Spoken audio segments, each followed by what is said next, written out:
I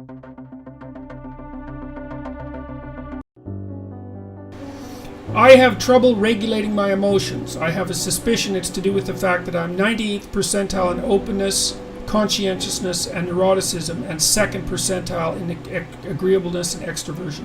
Any tips on dealing with that? Yeah, well, if you're really high in openness and you're really high in neuroticism, that can be a rough combination. The conscientiousness should actually help with that, although it might make you a bit perfectionistic.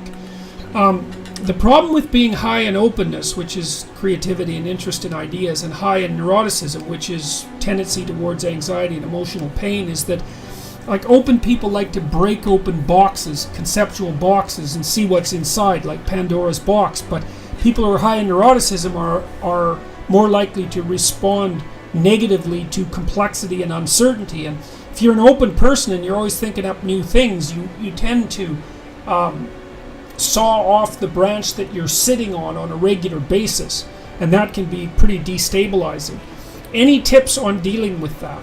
Well, I would repeat what I said earlier. I think that one of the things that you do if you're high in anxiety is to stabilize your sleep-wake cycles. So get up at the same time, go to bed at the same time, and eat at the same time. Make sure that you eat breakfast, and a big breakfast too, that's heavy on fat and protein, because if you're hungry and then you stress yourself, especially if you're high in neuroticism, you destabilize your insulin production system, and it won't restabilize till you go to sleep again. So I would say like two things. One is have a big breakfast, and then also if you're feeling particularly anxious, try eating something, not carbohydrates, and see if that helps, because you might be somewhat permanently dysregulated in your stress-related insulin production. That would be worth trying. I would also say that you should shield yourself to some degree from news sources and sources of bad news, especially catastrophic news, because most of it isn't news. It's the repetition of things that we already know full well, and there's reason to protect yourself from an onslaught of negative information, especially when it's not really necessary for you. I mean, I don't think you should bury your head in the sand, but constant exposure to the catastrophes of the world,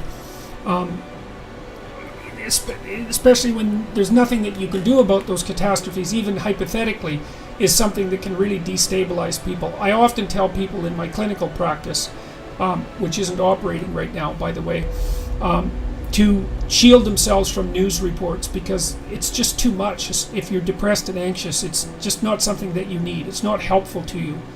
2nd percentile in agreeableness and extroversion. Well, you know, one of the things that you can do if you're that low in agreeableness, that shouldn't dysregulate your emotions, but it might interfere with your relationships with other people, you know, because you might be a little bit harder to, you might take other people's feelings into consideration less than might be good for you. One of the things that people who are low in agreeableness can do is to try to think of things they could do for other people and make that a practice. You know, like maybe once a week you could consciously do someone a favor or give someone a gift, something like that, and practice being, what would you call it, compassionate and polite. You know, that'll expand your personality rather than transforming it. So then maybe you could have the advantages of being disagreeable, which means you're tough-minded and skeptical and competitive, and those can all be really good things. But it would be nice to be able to leaven that a little bit with the ability to take other people's perspectives a bit more and to take them into account. And then, you know, if your relationships improve, that can also improve your emotional stability, because one of the ways that people regulate their anxiety is by having people around them that they get along with.